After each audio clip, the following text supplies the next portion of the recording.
ಗೌರವ ಸನ್ಮಾನ ಸಮಸಮಿಲ್ಲ musical academy ವತಿಯಿಂದ ಡಾಕ್ಟರ್ ರಾಜ್ಕುಮಾರ್ ಅವರ ಜನ್ಮದಿನದ ಪ್ರಯುಕ್ತ ಈ ಒಂದು ಆದರ್ಶ ದಂಪತಿಗಳಿಗೆ ಅಪೂರ್ವ ಜೋಡಿಗೆ ಒಂದು ಕಿರು ಗೌರವ ಸನ್ಮಾನ.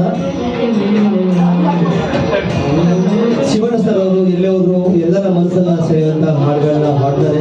ಅವ್ರು ತಗೊಳ್ಳುವಂತ ಎಲ್ಲ ಹಾಡುಗಳು ವಿಶೇಷವಾಗಿರುತ್ತೆ ಹಾಗೂ ವಿಭಿನ್ನವಾಗಿರುತ್ತೆ.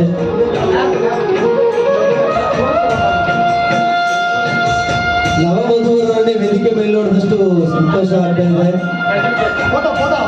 ದಯವಿಟ್ಟು ಫೋಟೋ ಸರ್ಟಿಫಿಕೇಟ್ ನೋಡಿ, ಸರ್ಟಿಫಿಕೇಟ್ ಕೊಡಿ ಮೇಡಮ್, ನಿಂತ್ಕೊಳ್ಳಿ.